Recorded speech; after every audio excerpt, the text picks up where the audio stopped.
në këtë konglomerat, në këtë mozaik, ku ka njerëz nga të gjitha rrugët e jetës, ku ka patjetër njerëz që kanë vetëm qëllime të mira, ka dhe një komponent fashiste. Shqipëria është e shqiptarëve, pra të gjithë tjerët jashtë nuk janë të mirëseardhur, siç ishte Gjermania e gjermanëve dhe u bë delja zez e Europës për vite të tëra pastaj.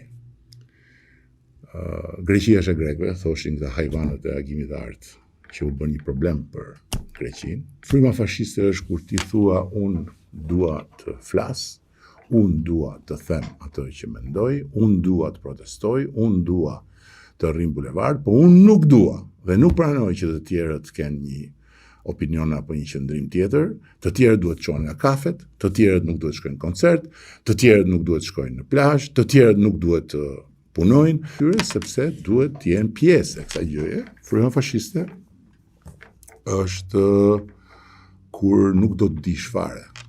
Dhe patjetër që kjo është një komponente shumë e rrezikshme. Por këto simptoma lidhen drejt për drejt me dy gjëra që janë të panegociueshme për një shoqëri demokratike dhe për shoqërinë shqiptare dhe për vendin. Kjo është nevoja për rritje ekonomike, nevoja për më shumë të ardhura.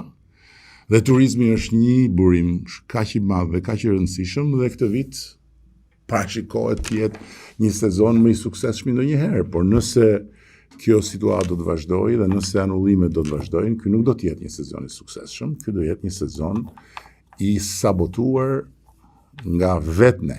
Është e patolerueshme që një grup njerëzish, që një forcë njerëzish, që një parti apo një konglomerat partish, apo që nuk e di quani si doni, të imponohet pjesës tjetër duke i thënë që o do mendosh kështu si unë, o unë do të të sakatoj, do të të bullizoj, do të të kërcënoj.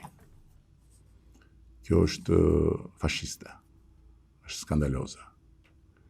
Dhe kjo duhet ndalur.